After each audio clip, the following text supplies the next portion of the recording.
So please keep your microphones muted, and you can use the chat box if you'd like to send any thoughts or comments. So if you find along the bottom bar of your screen, you should find a box called chat, and you can keep this open and feel free to just drop any comments in there. So you can choose to have your camera on or off.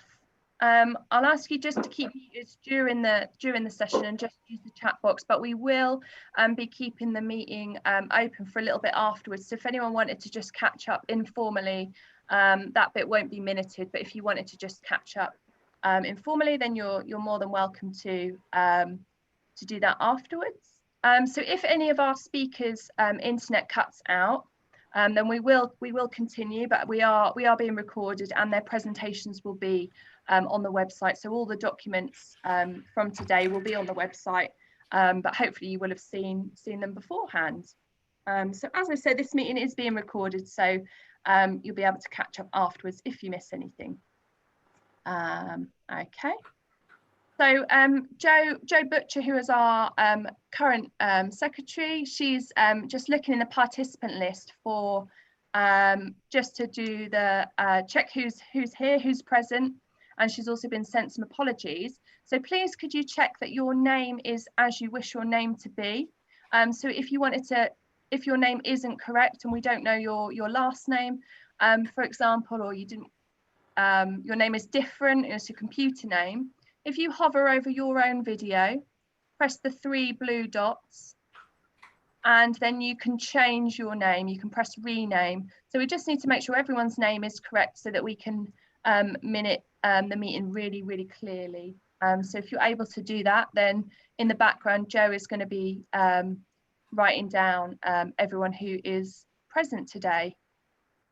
Okay.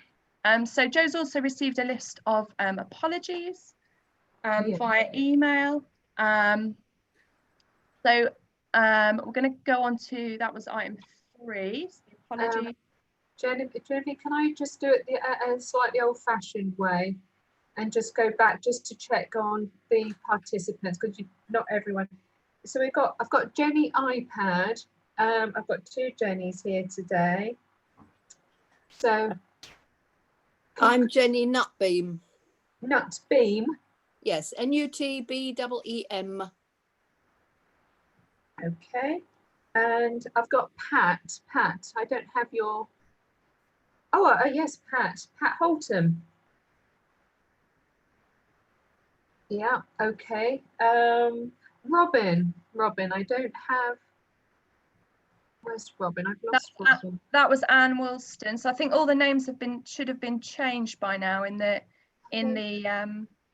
participant list. I can't see it. Hasn't come up my end, I'm afraid. Robin. Okay. No. Okay. I've still got a Robin.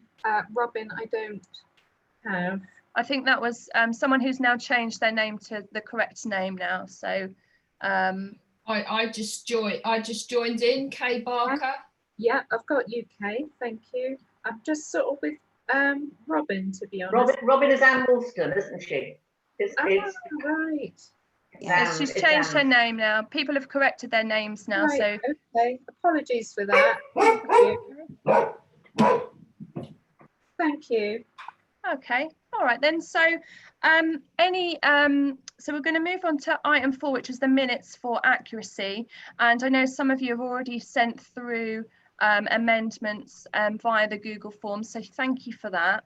If you did spot any other amendments and didn't have a chance to send them through the Google Forms, then you can drop any amendments into our chat box. Just type it in if you spotted anything, and then Jo can pick that up through the session. So just make sure it's really clear that they are amendments that you're sending in the chat box. But otherwise, the votes that we had through the Google Forms, they were approved pending the comments that people had sent through.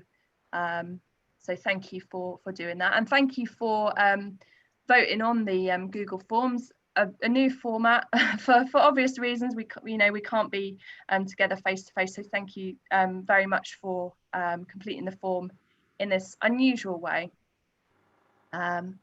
So item 5 is matters arising not on the agenda, so AOB. So I didn't get anything sent through in advance, but again, if anyone did have any matters they would like to pick up at the end of the meeting, then feel free to just make a note in the chat box, and then we can pick that up at the end, and just make it clear that you're sending a matter for any other business and not an amendment to the minutes. So feel free to let us know. Otherwise, we don't have any points for that. Okay.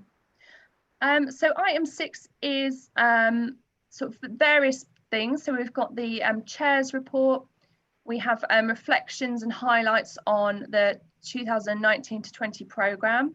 We have the treasurer's report and the reserves policy, and about future developments, which is related to the recovery plan.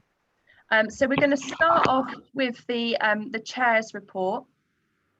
So during this period 2019 to 20, so part of the year was Nikki Stainton, and then from November to the spring, that is was my role. So I'm going to hand over to Nikki if she wants to just start the this part of the chair's report, and then we'll hand back to me, and then I'm going to introduce Anne Follows as well as our new chair. Well, actually, I haven't got it in front of me at the moment, Genevieve. Can you? Yeah. Yeah, I've got it. So shall I read it out? I mean, I've got it. Yeah, here. just read it. Yeah, or to pick out the main. I'll give a sort of a brief version. So this is for the period 2019 to 20. So a really busy and successful year until, of course, March 2020, which is when, you know, the pandemic made everything completely tipped on its head. But we had in that period 2019 to 20 44 events in 18 locations between May and November 2019. And we started off in May with Bugs and Blossoms, which is a programme developed by Melinda Appleby. So she held a celebration weekend at Palgrave Village Hall, which was very successful, very varied programme. In June, another new initiative with the Two Rivers Book Festival, which was another really fantastic event. Events in bookshops, libraries, arts venues, talks, workshops, and the Low House at Laxfield also held their own special weekend in conjunction. And then in August was the Waveney Valley Sculpture Trail with curator Sarah Cannell, and it was the 6th year and the 3rd year at Raveningham. And so with 50 artists, there was over 5,000 people, and a very successful year for that annual event. And then during the summer, we had our programme of walks and workshops, including wool gathering at the Cut, which featured sheep and weavers and spinners and rug makers, knitters, and everything to do with wool. And we were also really lucky to be part of the Pakefield postcard auction as well, which raised £3,895 for Waveney Blyth Arts activities. And so we're really thankful to Michaela Barber of Farini Art Gallery, who holds this annual fundraising event, and we're really lucky to be part of it in 2019. So also in that period, 2019 to 20, the Next Generation Committee, of which I was chair, Joe Butcher as secretary, Hattie Leaf as marketing, and Kate Ferdinand in a financial role, steps forward in the committee and was voted in. And our focus was around enhancing the message of the environmental work that Waveney Blyth Arts did, and we thought that would be a real strengthening factor, not only building on the legacy of the organisation, but also something that felt, you know, very current and very relevant, particularly as, you know, a lot of our work happens in coastal areas and areas that flood and are, you know, affected by climate crisis, we felt that that would be, you know, a relevant topic to explore through the arts and really enhance that message. In late February, Kate Ferdinand submitted her notice for resignation as treasurer and bookings and membership officer after 4 years of working in Waveney and Blyth Arts. And during March, we had planned, of course, to find a replacement for Katie's work, but unfortunately with the pandemic, we just got in our fantastic fungi event, which was attended by 50 people, but then we went into lockdown and our Celebrate programme was cancelled from that point. So we were just on the brink of publishing our brochure. We did have an extra walk that we were going to hold outside of the programme, which was sold out. So unfortunately, you know, that made the end of that 2019-20 period very, very difficult. However, we ended the year from a kind of financial perspective in a good place, because the Waveney Valley Sculpture Trail in 2019 meant we had a reserve of £6,800 to add to our general reserves. I think that's covered it. That was sort of a whistle-stop tour of 2019 to 20. And I'm going to just hand over to Anne Follows just to introduce herself, as we had your votes submitted Google Forms and have approved the new roles and nominations form that you would have received. So I'm just going to pass over to Anne Follows, who will be taking my place as the new chair of Waveney and Blyth Arts. Thanks, Genevieve. Hi, everybody. Lots of familiar faces, which is nice. I'm very pleased to have been nominated role of chair. I've been a member of Waveney and Blyth Arts for almost 10 years. First introduced as it's part of the choir in the Translated by Rees performance in 2012. And in the years I've been a member, I've enjoyed some wonderful and important experiences in creative writing, photography, landscape archaeology, insects and animals, literature, and getting to know and be introduced to lots of local artists, which has been really important. My professional background is in further education colleges in South London, where I worked for 30 years with a very diverse range of students. And in my final years, I was a senior manager and ending with becoming a vice principal. I've always been interested in art and in landscape, in conservation and environment. And like many people who live out here, I first came as a child for my holidays, family holidays in Southwold in the 1950s. So I've walked as footpaths around the Blyth estuary for many years. My parents moved to Diss in the 1960s. So I've lived here full time for the last 15 years, and I moved out of London, like again, many people, to get closer to the landscape. And when I retired, I wanted to develop my creative interests. So I'm very pleased to have found Waveney Blyth Arts, because it gave me such opportunities. And with Waveney Blyth Arts, in January this year, I became the Halesworth rep. So I've been getting to know Simon and working on various things. And then, of course, I also joined the management committee. So felt very privileged to be nominated once we knew that Genevieve was leaving to be chair. So thank you for that. And I don't know whether you want me to carry on any further here, Genevieve, on the recovery plan, or whether that's further in the agenda. I think what we'll do is we're going to hear from Hattie's going to talk to us about the marketing this year. I'll talk about the programme, and then we'll briefly talk about the kind of plans from last year to this year, and then we can I'll let you know when your next time is up. But thank you, Anne, for introducing yourself. So we are now going to move on to Hattie Lee, who is going to talk to us about this year's marketing. And so I'm just going to get my screen in the right position. So where's Hattie on the list? There we go, Hattie. So just let me know when you want me to switch slides. And lovely. Thanks, Genevieve. Hi, everyone. Morning. So yeah, as Genevieve said, I've been your marketing officer for, well, I started in January this year, so it's been throughout 2020. As part of that, it's involved posting on social media, promoting our events, writing the newsletter and updating the website, things like that.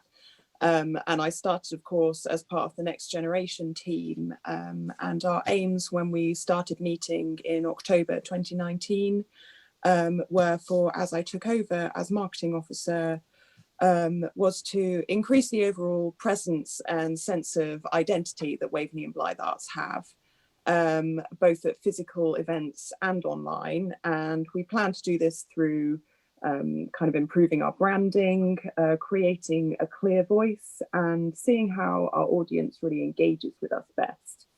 So obviously we weren't able to work on presence at our physical events, as it turned out in 2020. So I've been focusing predominantly on our online presence. So if I could have the second slide, please, Genevieve. Thank you.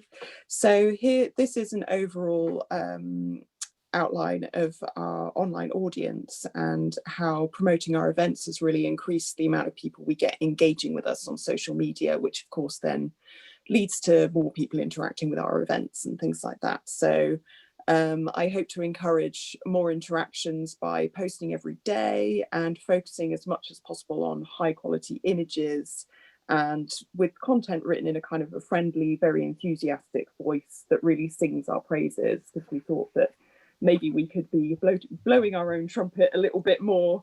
And just, yeah, so in the hopes that other people would then pick up on that enthusiasm.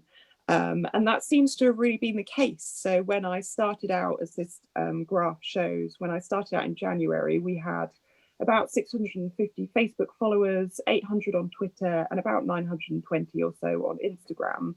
And as you can see, the followers sort of increased a bit from December to February as we started talking about our new program. We had our fungi event, and we had a few other events sort of in the making that obviously then had to be cancelled. So it kind of, the following rate leveled off a bit during lockdown, our first lockdown period. But then you can see this sudden rise again at the beginning of our online program of events with Bugs and Blossoms. So right now, as it stands, our Facebook followers have increased by 50. And meanwhile, our Twitter and our Instagram have increased by over 200 people, which is really fantastic. So that means that loads more people are seeing our posts, not just the people who actually follow us, but the people who sort of follow them. And so our reach is a bit further than it was when I started out, which is lovely. And if you haven't seen our Instagram page, I know not everyone interacts with Instagram right now. I'd really recommend, you don't need a profile to have a look at our page, and it's just lovely. I'm quite proud of it. So I'd really recommend you have a look on there. It's got pictures sent in from our members, and they're just really quite inspiring, uplifting images that we've had some nice feedback from. So slide 3, please, Genevieve. Thank you. So as you can see, our membership numbers kind of follow quite a similar pattern to our social media followers, which really sort of demonstrates how intertwined the two are.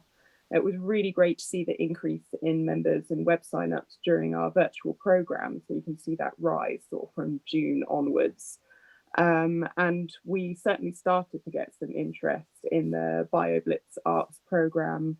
And yet then it goes on to increase during the Two Rivers Book Festival and our online events. We actually had 20 members sign up between June and October, which is really lovely, given at that point we knew that we were only doing a completely virtual program. So it's really nice to see how people's interaction with us has kind of changed and completely taken on board our ability to do virtual events. So as you know, also we had a few hiccups in January with the online membership system, but that really is coming to its own this year. And I think it's going to go on to be a great help in 2021. So membership renewals will be coming up soon, but hopefully those are now all kind of automated and all the more accessible. So hopefully we won't see the kind of the dip that you can see on the blue line there in February 20. So hopefully it will kind of, people will be more aware of when their membership runs out and things like that. And so yes, hopefully that's that will be a lot simpler going forward. Next slide, please, Genevieve. Okay, so moving on, the aims for how I wanted to help improve our Waveney Blyth Arts appearance via the website and the newsletter were to really create some consistency with the images that you can see. So I took colours from our logo and started to use them more frequently throughout the website. And I also wanted to use the logo itself more frequently, kind of going back to, you know, really blowing our own trumpet and being more and more present, so people are aware that it's us who's speaking all the time. So I started to use a white version of the logo over images, which then could be used as website banners, and then buttons on the website for our important pages. So you can see there we've got the COVID-19 notice and the sculpture in the valley. And of course, then I could go on to repeat these images in the newsletter. So there's that real consistency. I did have a minor reshuffle of the menu on the website, and just to kind of make it a bit more navigable, and seeing how our audience interacts with our social media really helped give me an idea of how we need to be representing ourselves on the website too. So as many of our members are visual artists and nature enthusiasts, or both, I wanted to really bring more creative imagery to the forefront of everything. And we had some really wonderful photographs shared with us during lockdown, like the long exposure of the Starry Sky by Ian Lomas, which we've used for our Finding Silver Linings page, and a meadow full of wildflowers from Melinda Appleby, which became the banner image for our Violet's art programme. The next slide, please, Genevieve. Thank you. Another big change came in the form of the redesign of our newsletter this year. So as with the website, I wanted to focus on making it match the logo, using high quality and interesting images, and making sure it was easy to navigate so you can quickly get to the information that you need, as lots of us tend to use the newsletter to then refer back to later on and things. It's not just a one-off read. So I set up a contents menu in the newsletter and introduced more places to feature photos and news from our members, with sections like enjoying nature with and the creativity at home sections, which are sort of at the end of the newsletter. And those kind of started organically as lockdown features whilst we didn't have very many events to promote, but they ended up continuing really naturally after lockdown without any kind of effort on my part. I seem to have just always had something that I can add to those every month, which has been a really nice kind of touchstone for what our members are getting up to. And on the side here, I've got a little chart to show how the frequency of the publication has changed, the way that some of our non-members have been interacting with the newsletter, which was really interesting to see. So around 60% of our members have always consistently engaged with our newsletter, which is really nice to see that even when it was weekly, lots of our members have been still reading and appreciating it. But interestingly, and something that I didn't expect, was that the non-members who had signed up for our newsletter via the website started to engage with the newsletter more when it became fortnightly and then a monthly publication. So becoming a monthly publication, I think, as the one who's written it, it's really helped improve the quality of all the content, as well as meaning I've been able to spend more time creating social media content and sourcing good images, and sort of, yeah, to keep Waveney Blyth Arts in the forefront of people's minds during lockdown with our daily posts and things. So slide 6, please, Genevieve. Thank you. So this year obviously has been really tough for all of us, but we've had some really lovely feedback from our members. So I just wanted to share a few of those comments with you, and to thank all the people who did get in touch to express kind of how they were feeling about seeing stuff online from us, because it was really uplifting for us, especially kind of the core group of us who were still scurrying away in the background working on things, and trying to work out what the future of Waveney and Blyth Arts was going to be during this tough time. So the overall feeling was that our newsletter readers felt inspired and uplifted, which was really lovely. We had lots of positive comments on Instagram as well. This image I put on was one of our most popular images from Instagram, which is actually a view just the other side of my house, which is quite nice. So yeah, it's been nice seeing that people have been interacting a lot with what we've been sharing. And so, yeah, again, a massive thank you to all of our members who shared their photos and drawings and other creative projects with us for the newsletter this year. I think it really helped build a sense of creative community whilst we were all stuck at home. And it would be nice if that can continue as we go forward into 2021. So last slide, please, Genevieve. Thank you. So yes, if you've not seen any of our posts on social media, I really encourage you to have a look, especially at our Instagram, because that's really taken off. And our YouTube channel has also got a little bit more action since our BioBlitz Arts videos went up, and we've got a few other recordings from talks that we did as part of the Two Rivers Book Festival. As members, when we're not holding events, the best thing you can do to support us, as well as obviously we're very thankful for your membership, is to keep talking to us more than anything.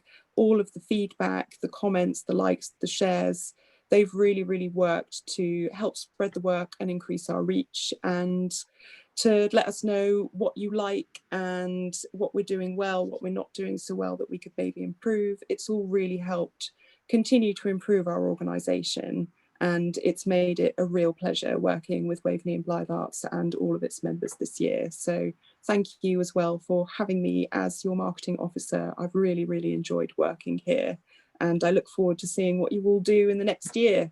So that's everything from me. Thank you very much. Well, thanks ever so much, Hattie. Oh, I can see applause. That's lovely.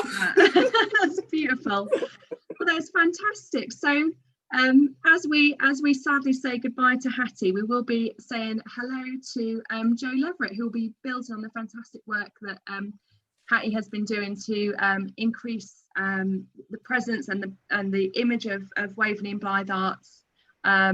So Jo is in the meeting today. I didn't know if she wanted to say anything. She doesn't have to. I've put her on the spot here. But if not, Jo, you could just give everyone a wave. And Jo is in the chat box. I'm sure you the meeting room, and I'm sure you'll hear more from her in the time being. So she takes on the role as events and marketing officer, which is a temporary position.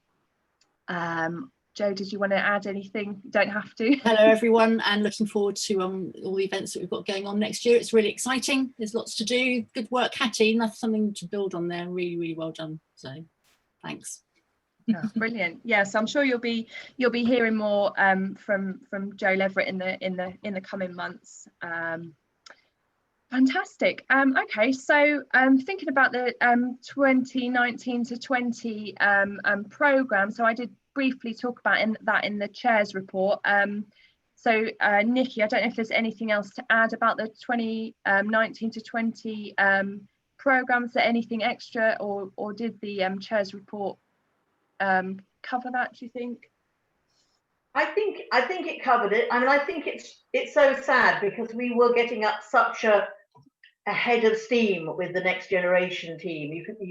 You the members can hear how much work they've been putting into it and what brilliant team they were. And it's very frustrating that the COVID outbreak brought all of that to such a halt and has changed the situation and changed the immediate prospects, that we've had to put a hold onto the Changing Community Interest Company, and the next generation team are having to move on and make their living in these difficult times in other ways. So but they've done a huge amount during this year, and it has really moved the organisation forward, and I think it's a brilliant achievement.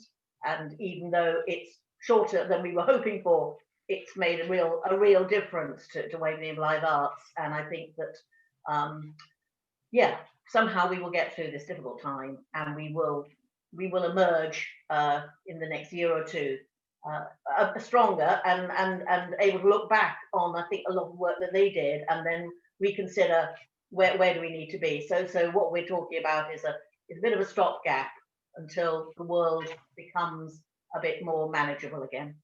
But I'd just like to say, I'm sure other people will as well, but thank you to the Next Generation team who did such a brilliant job, have been doing.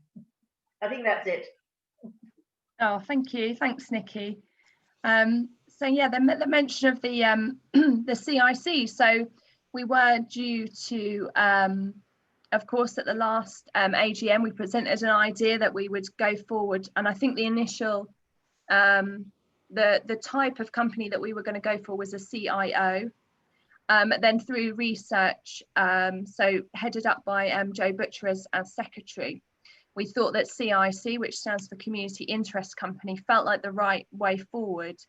But of course, with the pandemic situation, you know, so much uncertainty and so much had changed that it felt like actually this wouldn't now be possible, unfortunately. So I don't know, Joe, if you want to just sort of briefly mention anything about the context of that, or the research or business plan. Okay, yes, a business plan, a draft business plan is still in place. It does exist. As Genevieve had pointed out, this had followed on the back of a charity which Waveney Blyth has explored about 3 years ago. But after careful examination, it was felt that perhaps we weren't quite a charity. We had charitable objectives, and we do help our members and support the public through arts and the environment and awareness, etc. But we felt that we were a different type of animal.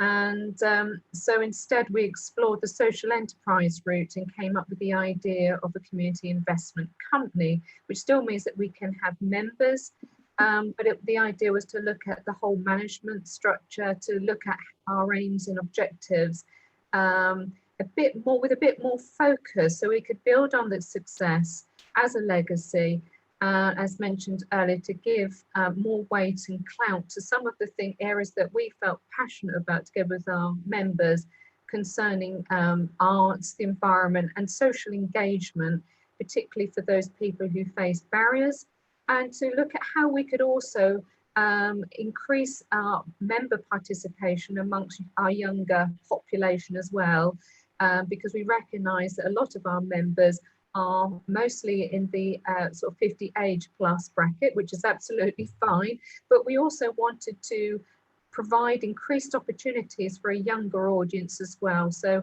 audience engagement was very important for us, and some of the work has already been undertaken, as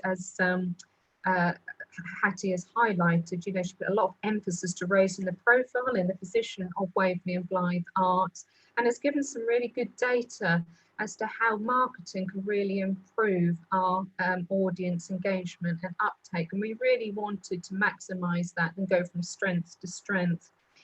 The importance, of course, of the community investment company was to incorporate, because we are currently an unincorporated association, and there are various benefits associated with being an incorporated organisation, not least that the management committee's personal liability is protected, but it also gives us a good sort of status, and it was a position to increase our sustainability for the next 10 years, and that was the goal.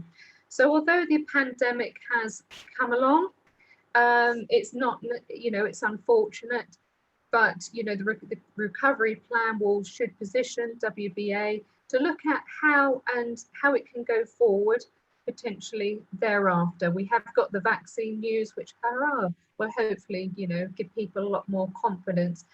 And you know, the idea, the concept of a CIC doesn't necessarily have to go away. It's just something that would have to be reviewed if, of course, this is deemed appropriate. But you know, all the good work, the legacy can still carry on regardless anyways, and we just would like for Waveney and Blyth Arts to continue being a success and give people a wonderful experience and enjoyment, which arts can so do. And right now where we are, you know, I think people's well-being is really, really, really going to be associated with the creative arts. We've lost that, and you know, we're not a part of a functional society. We need other things in our life to give us a higher quality of life, and arts is just wonderful for doing that. And our online activities showed that. But if we can get out there and really give some, deliver some wonderful live events again, I just think that's really going to do people the world of good. Yeah, thank you ever so much, and thanks for all your work, Jo, on the research and the development of the business plan. And you know, like you say, and like Hattie has mentioned, actually, you know, that isn't lost. It's just kind of changed the way because of, you know, the kind of bigger situation that we're all kind of living through right now. So I'm going to move on to the Treasurer's report from Greg Tebble and his recommendation for the reserves policy. So due to my own mistake, I didn't put into the Google Forms the voting of approval of the accounts. So what we're going to do is we're going to follow up afterwards by email, just to kind of hear what whether you approve or not, or abstain from voting and approving the last account. So that's apologies from me. That was a mistake. New system, new times, different format. Still finding my feet with this this system, but I'm going to just share with you the report from Greg, which was drawn up on the 21st of November, which is for the year end 31st of March, so the 2019 to 20 period. And Greg says that we have recorded a surplus of income of £5,551, and the surplus was then added to the reserves of £6,650, which meant that the reserves at the end of the 31st of March were £12,201, and that this was £6,851 of general reserves, and the other 5,350 were reserves specific to the reserves policy. So incoming resources for the year were up from £26,201 to £46,943, which was because the sculpture trail had a really fantastic year and had £15,000 increased income on the previous year, which is a huge success. And in addition, we'd received, as I mentioned earlier, proceeds from the Pakefield postcard auction, which were £3,985, the Geoffrey Watling Foundation, which was £500, Halesworth and Blythe Valley Partnership £200, and Norfolk County Council awarded £250. So the sculpture trail surplus was, you know, obviously very significant. And the full report I will add to the website, so it'll be on there afterwards for you to review and consider. But there was a thought about the you know, how that surplus could be used in our last AGM, and one of the suggestions from members was around the supporting artists who take part with their materials costs and travel. So that was something that we did build into what would be Sculpture in the Valley 2020, which unfortunately couldn't go ahead. But that, just to kind of, as rest assured, there will be a sculpture trail next year, and we're going to hear a little bit more about that from Anne in a moment. But part of that is budgeted around supporting artists with their travel, and using that surplus income to, you know, help artists take part in the event. So, you know, really appreciative of that comment and suggestion, and actually, you know, a very good way to support our artist members. So with regards to the reserve policy, Greg makes a recommendation. So he made a recommendation in November that essentially we had a reserves policy which included £13,351 of costs, which had been split almost sort of half and half into general reserves, and then a small amount for staffing, a small amount for organisational development, and then £2,000 for Bugs and Blossoms projects. And Greg says that in light of the fact that very little planned work has been carried out largely due to the pandemic, Greg recommends that the reserve policy is suspended until further notice and all reserves treated as general reserves.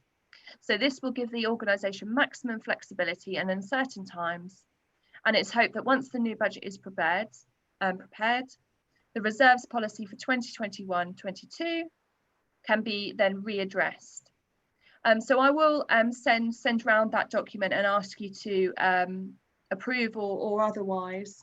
So apologies for omitting that from the Google Forms. But essentially, Greg suggests that we can, for this year's reserves, suspend the kind of designation of the finances and just keep it in general reserves in light of the pandemic. So I will be back in contact via email. So I'm going to just hand over to Anne Follows with the recovery plan, and she'll tell you a little bit more about what is planned for the next period, including the sculpture event, which I briefly mentioned. Thank you, Genevieve. So that's a very sobering reflection on the last year and a half, really, with the fantastic programme that was run during 2019, all of those different 44 events. And then the plan for this year, which was equally fantastic, 10 years of Waveney Blyth Arts Celebration Year, all of it unable to run after March. So by the summer, by the middle of the year, the management committee was sort of faced with a position of no income for the year, no programme that could run, and really a fairly devastating prospect. So it did two things. One thing was to say, let's have a recovery group. Let's put aside a number of people who could actually focus on considering the options that there are. So we had, we set up a small recovery group, and in that recovery group, we spent time thinking what would work, and we decided that what would work best would be what we had already got planned. We've already got some irons in the fire, the sculpture in the valley already set up, the curation already done, it being such a successful programme. But also earlier in the year, Janet Coralam, who is the choir director for the Houseworth Community Choir, had approached Waveney Blyth Arts to help support her put on a singing performance programme called that she wants to run in the Millennium Green. And so we have that. So we thought, well, we can in April we can run the sculpture in the valley. Then it can move on to June. We can run the a performance, a joyful public performance on the Millennium Green, and then we will run the Two River Book Festival later in the year. And all the way through that, we can link the walks programme. So the recovery group, which involved myself, Brian,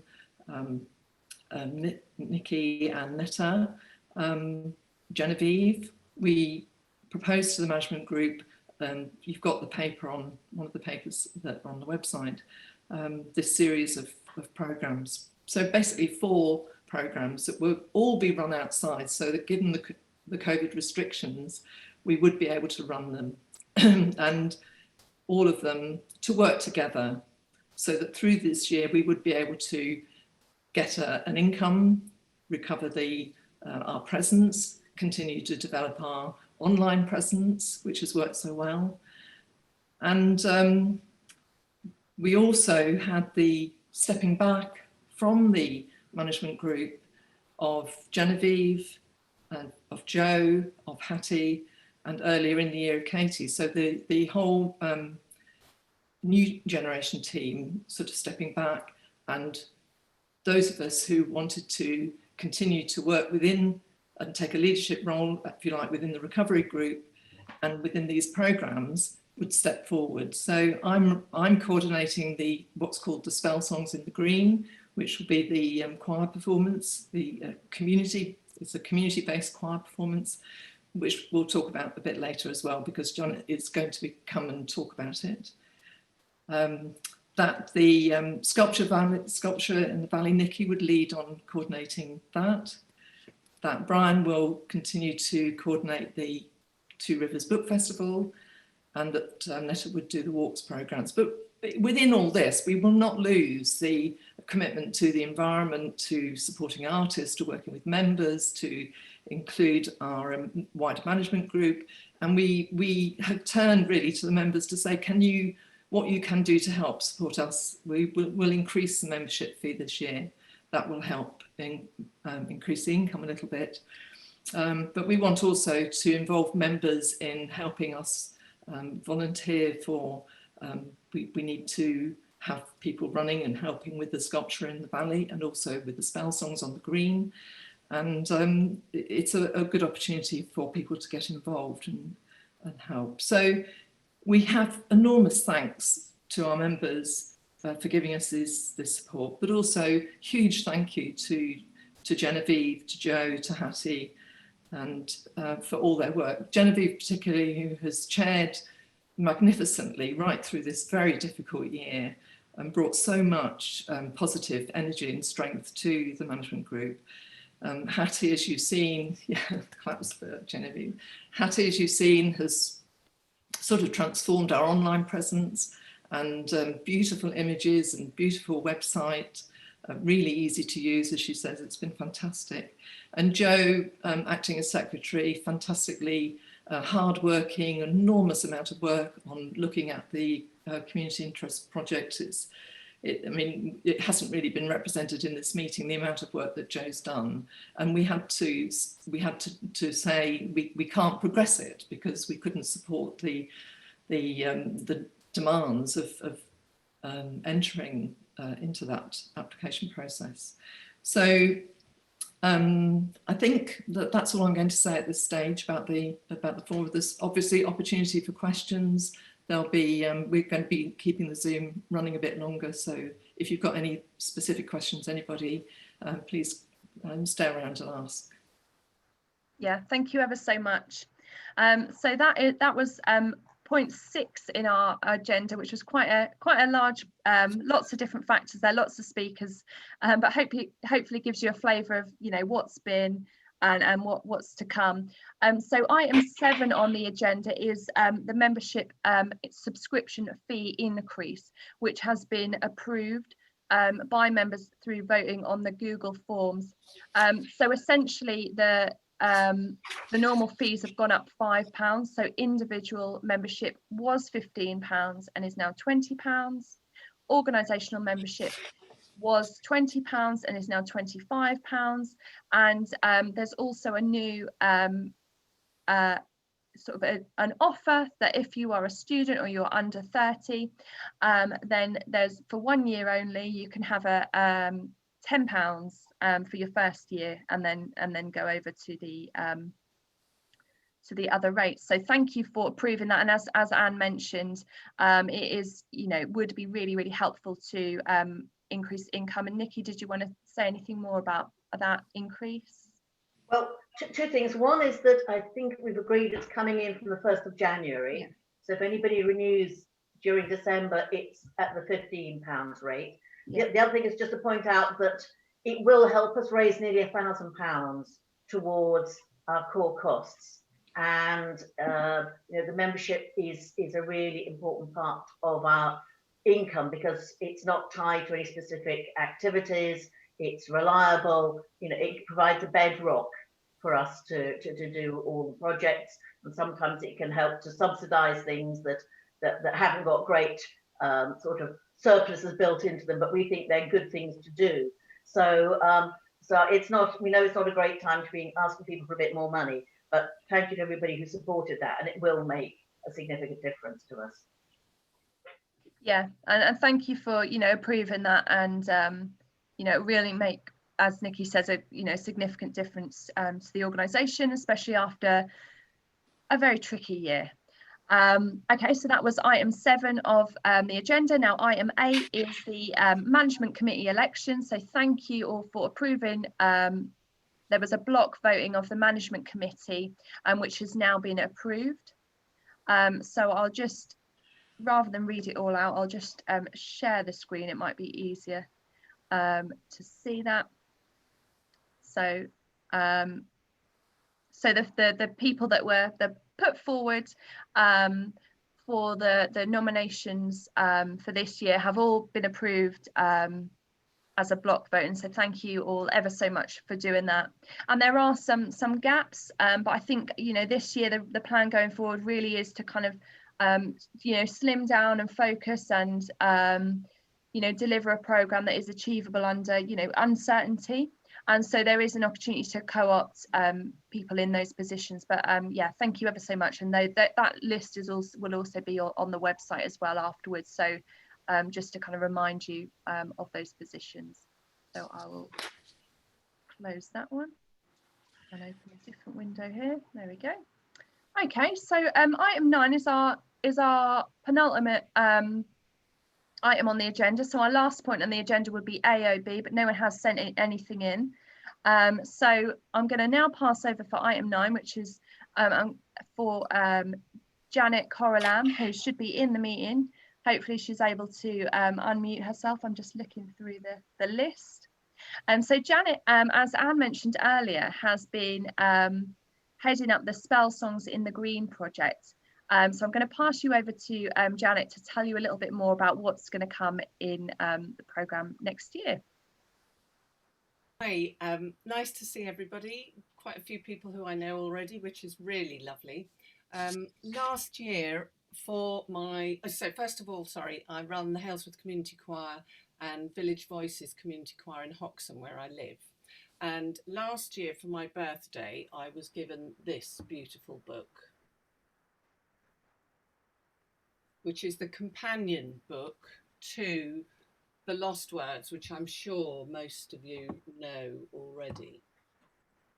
And when I heard when I didn't know The Lost Words, and I didn't know about the whole Lost Words project, so it was new to me at that point. But when I heard the songs from the Spell Songs book, and I found out more about the whole piece, I thought I really want to try and do something with the choir that involves some of these songs perhaps, or some songs that we can get written, but to do some sort of performance.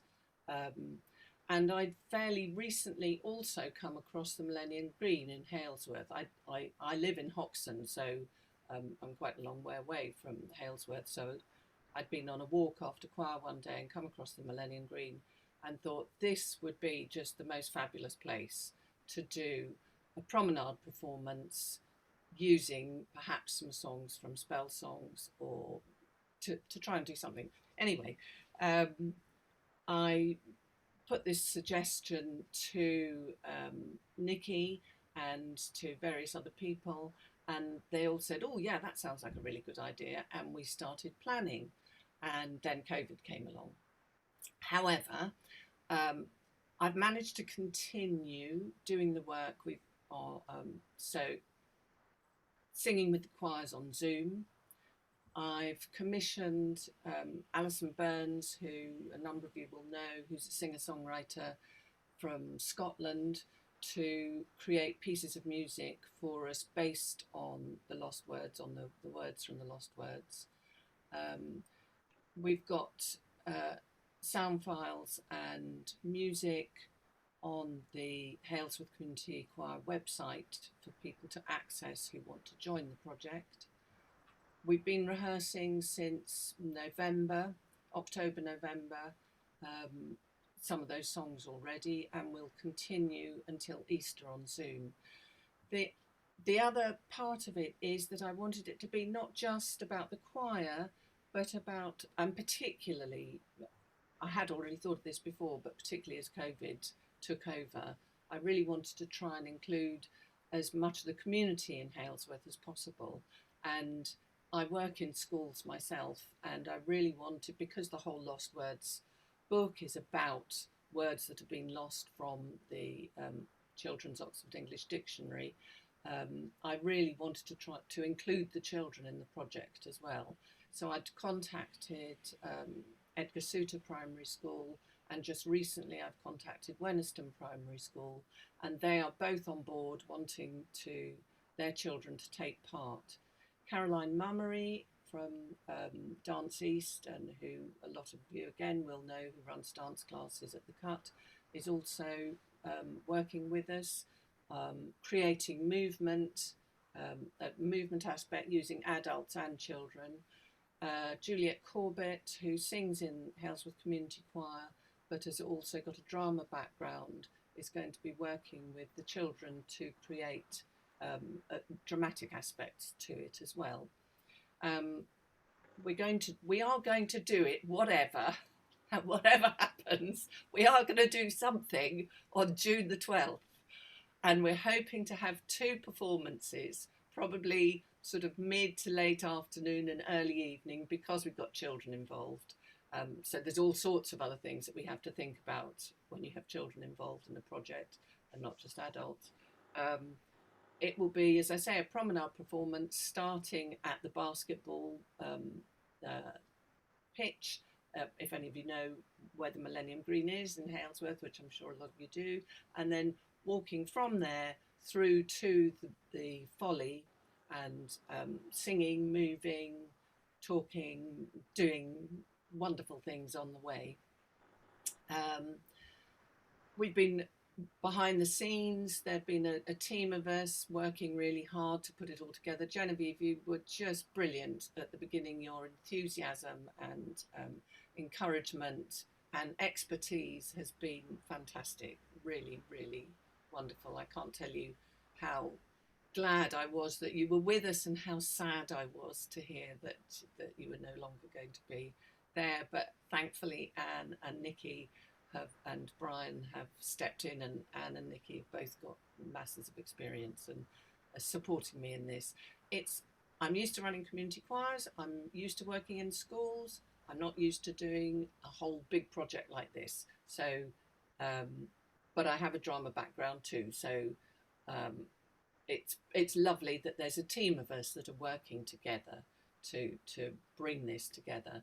And I think we've also contacted people like the Men's Shed in Halesworth, the library, the garden club. I think, can you think of anything else, Anne? I think those are the main. Yeah. Well, there's the Millennium Green Trust. There's yes, the bookshop will get involved, but we want it to be a community. We want to draw in people from the community and have things resonating in the community of Halesworth. As much as is possible, given COVID regulations, and also given people's nervousness about going out and taking part in things. So we've got that constantly in the back of our minds as we're doing our planning. So yes, I'm really looking forward to it. I think it's going to be a really lovely thing in whatever form it takes.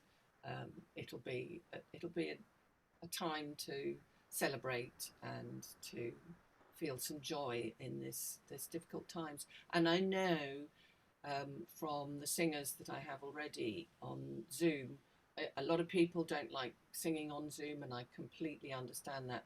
Those that have been joining me have said how much it's supported them through this period when they haven't been able to sing anywhere else. And for some of them who are on their own and not living with anybody else, and so to come onto a screen and to be singing and seeing lots of other people has been really uplifting and helped their mental health hugely. So that's another really important aspect of this, I think. I have, unfortunately, got to skip off fairly sharpish because I'm going carol singing.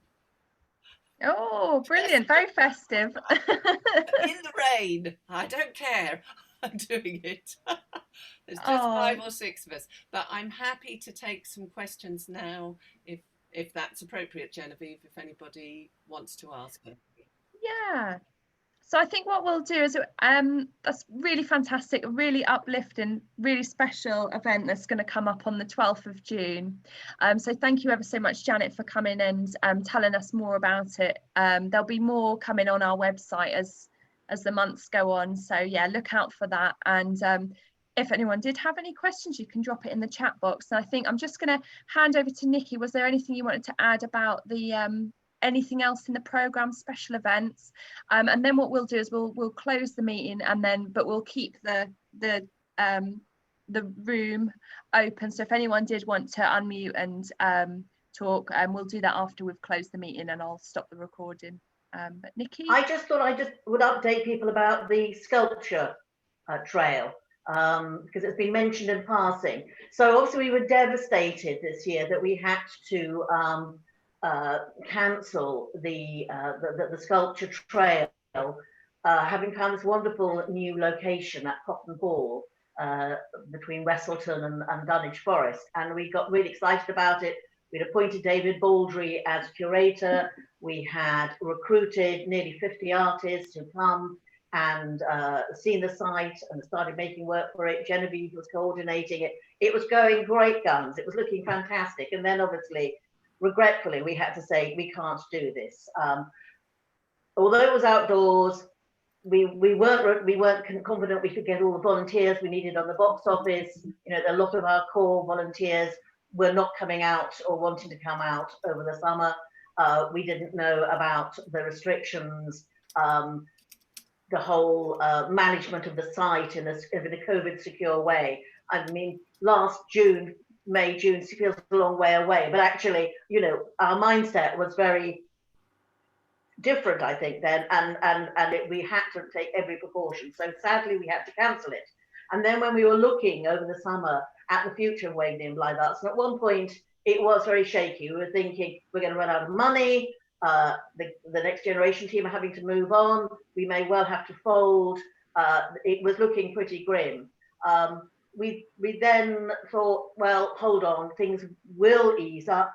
And we have got these great strengths of A, Janet's project, which was already in an early stage, and B, the sculpture trail. And we know that people love walking. We know that that's is likely to be possible. So that became like the light at the end of our tunnel to get us through. And we thought, yes, we can do it. But there was a real chance that we would run out of money before next August, because obviously with no money coming in and having to pay costs, although they're fairly minimal, nevertheless it obviously uses up the available funds. We looked at the possibility of bringing it forward. So we decided to bring it to April, to run it from the beginning of April, the bank holiday weekend, the Easter weekend, opening on Good Friday, and running through until the 3rd of May, which is the first bank holiday Monday in May. So we're going to be running it for that month. We have not yet been in contact with the artists, but it's our next job. Now we've appointed Joe, and now we're through the AGM. We're really focusing on next year. So the first thing we're going to do is contact those artists and check how many of them still want to be involved. And basically, we're picking up from where we were, but with quite a short lead-in time. It will take a similar shape to what we planned. One thing we don't think is going to be available is the big barn on site. That was available for us in August because John had the time to make sure there were no bookings for the period we wanted to use it. So there's the big internal space on the site. In April, he has bookings already. So it's not going to be available, but we are having a site meeting in the next 2 weeks or so with them to see what is possible. And one of the things that had occurred to us was that it would be nice to have some impromptu pop-up performances during the month, because a lot of musicians have obviously had all their gigs cancelled. They're not being able to perform in front of audiences. So given that it's outdoors, given that we're going to be very careful in how we manage it, we'll probably use a booking system so that we can space out visitors, because even in April, there are likely to be still restrictions in place, not as perhaps as draconian as they are at the moment, but it's quite likely that there will be limitations. So that's the plan. I just wanted to flag that up, and for those artists who haven't yet heard from us, you will do very shortly, and we will be begging for volunteers to come and help on the box office in due course. And Netta has very generously agreed to be the volunteer coordinator for that. So Netta will be the person who will be managing the rotas, and Simon is going to be site manager, and Joe Leverett is going to be doing a lot of the coordination. We've got a good team. Brilliant. Yeah, something to look forward to, especially after this year not being able to do that. But yeah, it'll be a really, really special event, and to actually realise it, not just in theory as we had this year. Okay, so I think that's everything on our agenda. There were no AOB matters sent, so if we call this meeting to a close, and what I'm going to do now is stop the recording.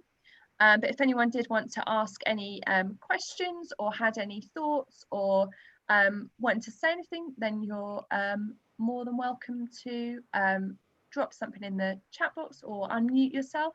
So I'm going to just stop the recording.